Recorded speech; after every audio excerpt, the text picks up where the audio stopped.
Hello everyone, आशा है आप सब बहुत अच्छे होंगे। आज हम कक्षा 3 हिंदी का पाठ 13 जो कि है पेड़ों की अम्मा थिमक्का, इनके बारे में पढ़ेंगे और इस पाठ के प्रश्नोत्तर भी करेंगे। तो बच्चों, यहाँ पर एक अम्मा हैं जिनका नाम है थिमक्का। ये बहुत फेमस हैं, प्रसिद्ध हैं। किस लिए? पेड़ लगाने के लिए। चलो देखते हैं इस कहानी में इनके बारे में क्या बताया गया है। ये श्रीमती थिमक्का हैं। थिमक्का को अम्मा और वृक्ष माता के नाम से भी जाना जाता है। तो बच्चों, ये कौन है? श्रीमती थिमक्का, और इनको अम्मा भी बोला जाता है और वृक्ष माता भी बोला जाता है। ठीक है। इनका जन्म कर्नाटक के तुमकुरु जिले में हुआ था। तो ये कहाँ पैदा हुई थी? हमारा जो देश भारत है उसमें एक राज्य है कर्नाटक, वहाँ पर तुमकुरु जिला है, वहाँ पर ये पैदा हुई थी। ये कर्नाटक में ही रहती हैं। ठीक है। जो अम्मा है वो कर्नाटक में ही रहती हैं। पिछले 80 वर्षों से थिमक्का सड़कों के किनारे पौधे लगा रही हैं। ये 80 का मतलब होता है 80। तो जो थिमक्का हैं वो पिछले 80 सालों से 80 ईयर्स से क्या कर रही हैं? जो वहाँ की सड़कें हैं उनके किनारे पौधे लगा रही हैं। ठीक है। पैसे की कमी के कारण अम्मा ने आरंभ में एक खान में श्रमिक के रूप में काम किया था। तो बच्चों, यहाँ पर बता रहे हैं कि जो अम्मा हैं उनके पास पहले पैसों की कमी थी। ठीक है। और इस वजह से उन्होंने शुरू में क्या किया? एक खान में, खान होते हैं जैसे खदान होते हैं, माइंस होती हैं, वहाँ पर एक मजदूर के रूप में काम किया। श्रमिक का मतलब होता है मजदूर। ठीक है। थिमक्का सालू मर्दा थिमक्का के नाम से भी जानी जाती हैं। तो जो थिमक्का है उनको सालू मर्दा थिमक्का भी बोला जाता है। क्यों बोला जाता है? देखिए, सालू मर्दा कन्नड़ भाषा में पेड़ों की पंक्ति को कहते हैं, अतः उन्हें इस नाम से भी जाना जाता है। तो बच्चों, जो कर्नाटक की भाषा है वो है कन्नड़, और कन्नड़ भाषा में सालू मर्दा का मतलब होता है पेड़ों की पंक्ति। अब पेड़ों की पंक्ति क्या होता है?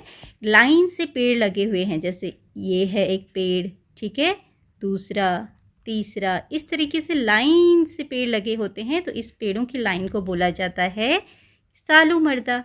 तो जो अम्मा हैं वो भी बहुत सारे पेड़ों को लगाती हैं, और हाईवे जो होता है, राजमार्ग है, उसके किनारे किनारे, तो इसीलिए उनको भी क्या बोला जाता है? सालू मर्दा थिमक्का। ठीक है। थिमक्का हुलीकल और कुदूर के बीच स्थित 45 किलोमीटर लंबे राजमार्ग पर लगभग 385, ठीक है, ये है 45 और ये है 385 385, ठीक है। 385 बरगद के पेड़ लगाने के लिए विख्यात हैं। विख्यात मतलब प्रसिद्ध हैं। सालू मर्दा जो अम्मा हैं, इन्होंने क्या किया? इन्होंने जगह है कर्नाटका में हुलीकल और कुदूर, उसके बीच में जो राष्ट्रीय राजमार्ग है, ठीक है, राजमार्ग होता है, जो रास्ता है, वहाँ पर क्या किया? जो कि 45 किलोमीटर लंबा रास्ता है, वहाँ उस रास्ते के किनारे किनारे, मान लो ये रास्ता है, इसके किनारे किनारे उन्होंने बहुत सारे पेड़ लगाए। कितने पेड़ लगाए? 385 बरगद के पेड़, इस तरफ भी और इस तरफ भी। तो जो राजमार्ग है उसके दोनों तरफ उन्होंने पेड़ लगाए हैं 385 बरगद के पेड़, और इसके लिए वो बहुत फेमस हैं। ठीक है। विख्यात मतलब होता है प्रसिद्ध होना। इन पेड़ों के कारण राजमार्ग अत्यंत रमणीय और सुसज्जित लगने लगा, और पेड़ लगाने की वजह से जो ये राजमार्ग है, जो ये रास्ता है, बहुत ही रमणीय, रमणीय मतलब बहुत सुंदर, जो हमें बहुत अच्छा लगता है, और सुसज्जित मतलब सजा हुआ लगने लगा। जो ये राजमार्ग है पेड़ लगाने से और भी खूबसूरत लगने लगा है। इसके अतिरिक्त, अतिरिक्त मतलब अलावा, इसके अलावा उन्होंने अनेक स्थानों पर पेड़ लगाए। राजमार्ग के अलावा उन्होंने और भी जगहों पर पेड़ लगाए हैं, जिनकी संख्या 8000 से अधिक है। 8000, 8000, ठीक है। तो उन्होंने 8000 से भी ज़्यादा पेड़ लगाए हैं। इनसे पर्यावरण को बहुत लाभ हुआ। इस कार्य में उन्हें उनके पति ने भी पूरा सहयोग दिया। तो जो थिमक्का हैं उन्होंने इतने सारे पेड़ लगाए और इन पेड़ों को लगाने से जो हमारा पर्यावरण है वो भी बहुत अच्छा हो गया, पॉल्यूशन कम हो गया, प्रदूषण कम हुआ, ठीक है। और बहुत लाभ हुआ, जो आसपास की जगह हैं वहाँ पर बहुत लाभ हुआ और लोगों को छाया भी मिलती होगी, है ना। और इस काम में, पेड़ लगाने के काम में, जो उनके पति थे उन्होंने भी उनकी पूरी मदद की, उनका पूरा सहयोग दिया। उनके इस महत्वपूर्ण काम के लिए भारत सरकार ने उन्हें वर्ष 2019, ये है 2019 में पद्मश्री से सम्मानित किया। तो जो हमारी भारत सरकार है, इंडियन गवर्नमेंट है, उन्होंने क्या किया, अम्मा को उनके इस काम के लिए, पेड़ लगाने के काम के लिए 2019 में उन्हें पद्मश्री सम्मान दिया, ठीक है। पद्मश्री सम्मान है उनको जो भारत सरकार ने दिया। आगे है, इनकी उम्र 107 वर्ष है, 107, ठीक है। तो अम्मा की उम्र कितनी है, 107 वर्ष है। आज भी ये अपने अच्छे कार्यों में सक्रिय हैं। सक्रिय होना मतलब आज भी वो अपना जो अच्छा कार्य है पेड़ लगाने का काम, उसको कर रही हैं। थिमक्का को भारत के कई नवीनकरण कार्यक्रमों में आमंत्रित किया जाता है। तो बच्चों, इन जो अम्मा हैं वो इतने अच्छे अच्छे काम करते हैं, तो भारत में जो भी अच्छे नवीन नए नए काम होते हैं अच्छे अच्छे, वहाँ पर अम्मा को बुलाया जाता है, गेस्ट बनाया जाता है, ठीक है। और उनको आमंत्रित किया जाता है कि वो आके वहाँ पर इनके बारे में बताएं।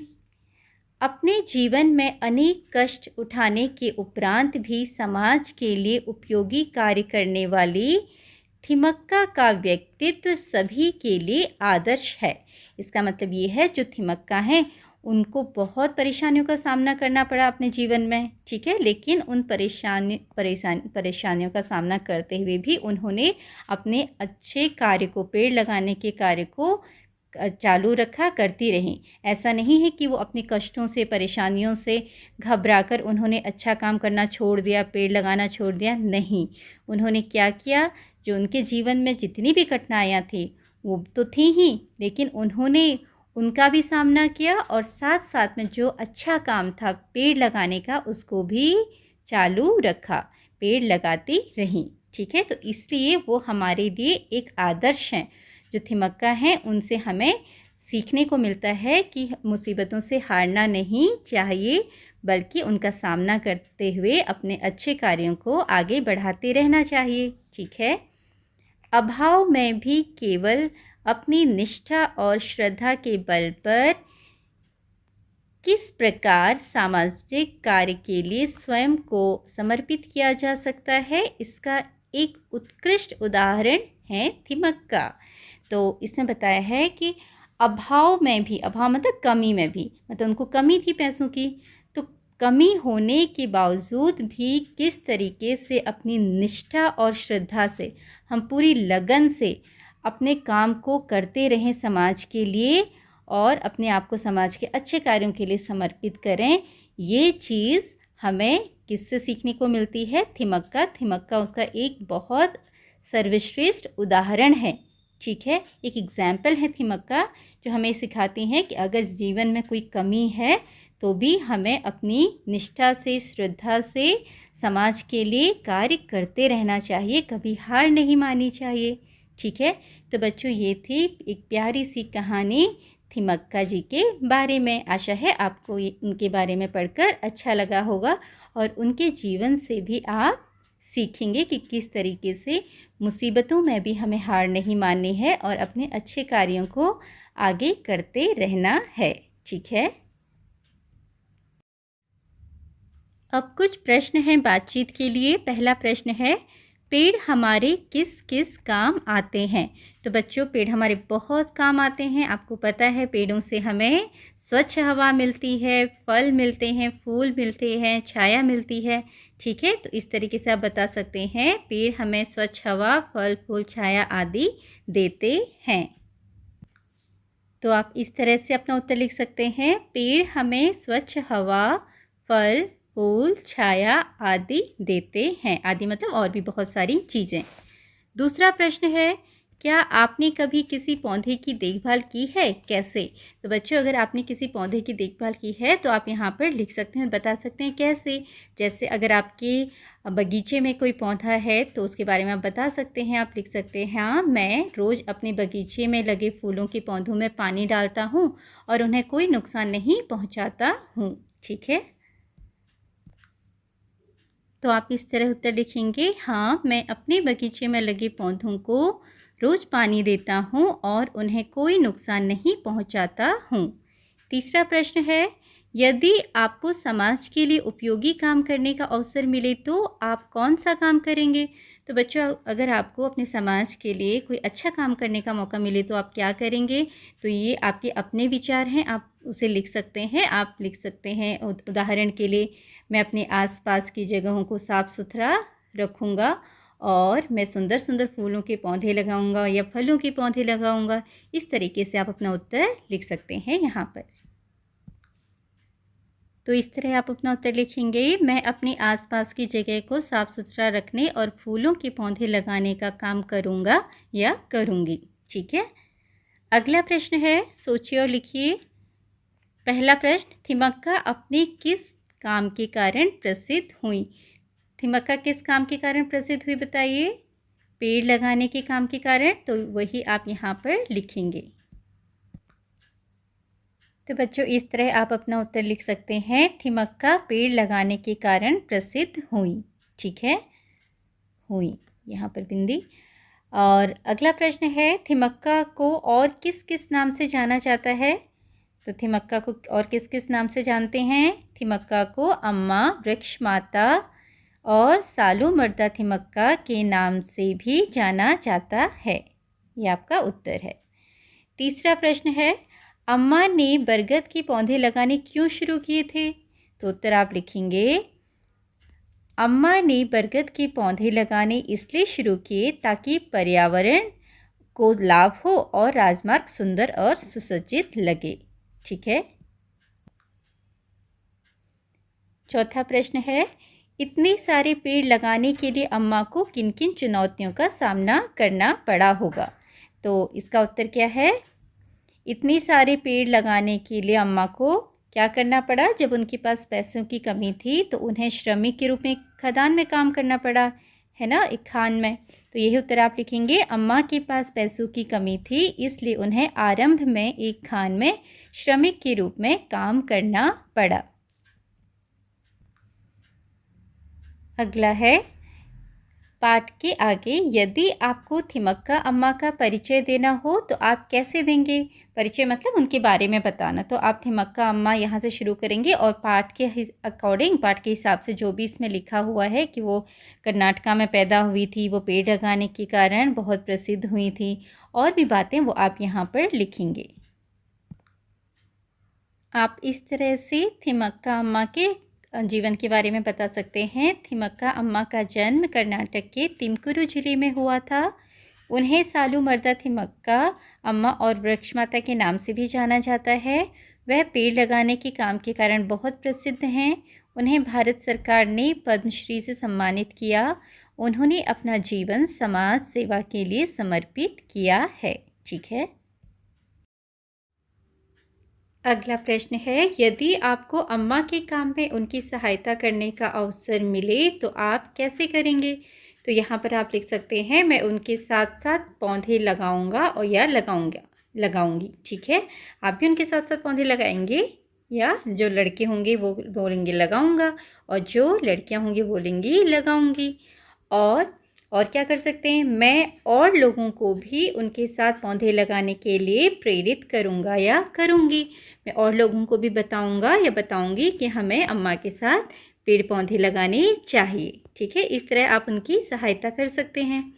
अगला है, थिमक्का में आधा क और का आया है, ऐसे व्यंजनों को द्वित्व व्यंजन कहते हैं। ऐसे और शब्द सोचकर दिए गए स्थान पर लिखिए।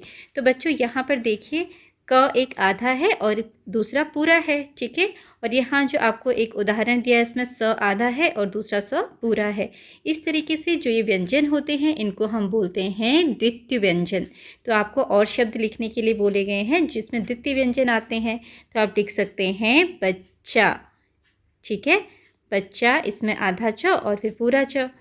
फिर है पत्ता, पत्ता में भी एक आधा त और एक पूरा, ठीक है, पत्ता। छत्ता, छत्ता में भी आधा त और पूरा त। गुब्बारा, गुब, आधा ब और फिर पूरा ब, है ना, गुब्बारा।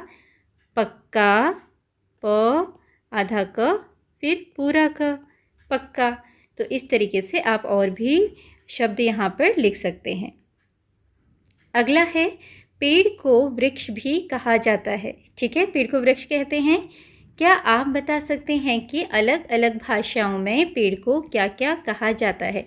तो बच्चों यहाँ पर आपके लिए एक काम है, भी आप इसको प्रोजेक्ट की तरह लिख सकते हो कि अलग अलग भाषाओं में, हिंदी में तो हमने वृक्ष बोल दिया, ठीक है, पेड़ बोल दिया, और तरु भी बोलते हैं। तो और पंजाबी में, गुजराती में, मराठी में, मलयालम में, कन्नड़ में, ठीक है, और भी बहुत सारी भाषाएं हैं हमारे देश की, अलग अलग राज्यों की। उनमें पेड़ को क्या बोला जाता है वो आप ढूंढेंगे और यहाँ पर लिखेंगे। आप अपने दोस्तों से पूछ सकते हैं, है ना, कितना अच्छा काम। तो आप यहाँ पर इस काम को अपने दोस्तों से पूछकर पूरा करेंगे कि उनकी भाषा में इनका पेड़ को क्या बोला जाता है। अगला है, कई बार हम एक वर्ण और एक अक्षर को मिलाकर एक नया संयुक्त अक्षर बनाते हैं। जैसे क और श को मिला के क्या बना, अक्षर। ज और य को मिला के ज्ञ। त और र को मिला के त्र। श और र को मिला के श्र, ठीक है। तो इनको हम बोलते हैं संयुक्ताक्षर। ये संयुक्ताक्षर हैं। उदाहरण के लिए और संयुक्ताक्षर शब्द यहाँ पर दिए गए हैं, क्षमा, दक्ष, पक्ष, ज्ञान, विज्ञान, आज्ञा, पत्र, चित्र, मित्र, श्रम, आश्रम, श्रमिक, ठीक है। अब क्या करना है, आपने उपरोक्त उदाहरणों के आधार पर नीचे दिए गए चित्रों को देखकर शब्द पूरे कीजिए। उपरोक्त होता है ऊपर दिए हुए, ठीक है, ऊपर जो उदाहरण दिए हुए हैं उनके आधार पर आपने चित्रों के नाम पूरे करने। देखो व्र लिखा है और वृक्ष का चित्र है, तो हम यहाँ पर क्या लिखेंगे, क्ष, वृक्ष, ठीक है। यहाँ पर त्र, नेत्र, त्रिभुज, ये क्या है, त्रिभुज। ये है कक्षा, ठीक है, कक्षा क और अक्षा। ये कौन है, श्रमिक। आगे है, कुछ नया करें। आपने थिमक्का के बारे में पढ़ा और उनके काम से प्रेरित हुए। थिमक्का को एक पत्र लिखकर उन्हें अपने मन की बात बताइए। तो बच्चों यहाँ पर आपने थिमक्का जी को एक पत्र लिखना है और सबसे ऊपर आप यहाँ पर डेट लिखेंगे। यहाँ पर क्या लिखते हैं, दिनांक, ठीक है, यहाँ डेट लिख लेंगे, दिनांक, जिस तारीख को भी आप ये पत्र लिख रहे हैं। उसके बाद पूज्य अम्मा, हम उनको पूज्य अम्मा बोल के सादर प्रणाम, ठीक है, उनको विश करते हैं। सादर प्रणाम के बाद आप लिख सकते हो, मुझे आपके बारे में जानकर बहुत खुशी हुई। मैं आपके कार्य से बहुत प्रभावित हुई हूँ या हुआ हूँ। मैं भी बड़े होकर एक दिन आपकी तरह समाज के लिए कार्य करूँगा या करूँगी। और नीचे यहाँ पर आप धन्यवाद लिखकर अपना नाम लिखेंगे, ठीक है। तो इस तरह आप अपना पत्र लिख सकते हैं। यहाँ पर आप दिनांक लिख के डेट डालेंगे, दिनांक लिखेंगे। फिर पूज्य अम्मा, सादर प्रणाम, मुझे आपके बारे में जानकर बहुत खुशी हुई। मैं आपके काम से बहुत प्रभावित हुई हूँ। मैं भी बड़ी होकर आपकी तरह समाज के लिए कार्य करूँगी। उसके बाद धन्यवाद और नीचे अपना नाम, ठीक है। अब है अगला, चित्र देखकर उन वस्तुओं पर गोला बनाएं जो हमें पेड़ों से मिलती हैं। तो बच्चों, हमें पेड़ों से बहुत सारी चीज़ें मिलती हैं, तो आपने उन चीज़ों पर गोला लगाना है जो यहाँ पर दिखाई गई हैं और पेड़ों से मिलते हैं। सबसे पहले फल हैं, फल हमें पेड़ों से मिलते हैं तो हम इस पर गोला लगाएंगे, ठीक है। उसके बाद ये क्या है, दवाइयाँ, आयुर्वेदिक दवाइयाँ लग रही हैं, तो हम इस पर गोला लगाएंगे। ये भी पेड़ पौधों से बनते हैं। ये है कागज़, पेपर, इस पर भी गोला लगाएंगे। फिर ये कुर्सी, ये किसकी बनी है? लकड़ी की, तो यहाँ भी हम गोला लगाएंगे। उसके बाद ये नारियल है, नारियल का तेल दिखाया गया है, तो ये भी हमें पेड़ों से मिलता है, इस पर भी हम गोला लगाएंगे। यहाँ पर कुछ रंग हैं, तो रंग भी, कुछ रंग हमें नेचुरल कलर्स होते हैं, नेचुरल रंग होते हैं प्राकृतिक, जो प्रकृति से, फूलों से, पत्तों से बनते हैं, तो उस पर भी हम इस पर भी गोला लगा सकते हैं। और कुछ आर्टिफिशियली भी बनाए जाते हैं, पर हमें रंग मिलते हैं पेड़ों से, तो हम इस पर गोला लगाएंगे। यहाँ पर क्या दिया हुआ है? एक शीशी है, शीशी के अंदर कुछ भरा हुआ है, ये परफ्यूम लग रहा है ना, परफ्यूम जैसा है। तो पेड़ों से जो फूल होते हैं, फूलों से परफ्यूम बनता है और आर्टिफिशियली भी बनता है, तो आप इस पर लगा भी सकते हैं और नहीं भी लगा सकते हैं। अगर आपको लगता है ये पेड़ों से, फूलों से बना है, तो आप इसको लगा सकते हैं, नहीं तो छोड़ भी सकते हैं, ठीक है। और ये एक बैग दिख रहा है, ये पेपर का बैग भी हो सकता है। अगर ये पेपर का बैग होगा, कागज़ का बैग होगा, तो ये इस पर हम गोला लगा सकते हैं। अगर नहीं बना है, ये पेपर का नहीं है, तो हम इस पर नहीं लगाएंगे, तो हम अभी इसको ऐसे ही छोड़ देते हैं। ये दोनों चीज़ों से बन सकता है ना। और दूसरा टूथपेस्ट, ये तो पेड़ से नहीं बनता, तो हम इसको छोड़ देंगे। ये है टायर, ठीक है, टायर को भी हम छोड़ देंगे। ये रबर है, रबर से बनता है, तो उसको छोड़ देंगे। टूथपेस्ट में भी कुछ पेड़ पौधों से, जड़ी बूटियों से बनाया जाता है और कुछ आर्टिफिशियली बनाया जाता है, तो उसको भी हम यहाँ पर छोड़ देंगे। अगला, तो यहाँ पर आपका पाठ ख़त्म होता है। आशा है आपको ये पाठ अच्छी तरह से समझ में आया होगा। And thank you for watching.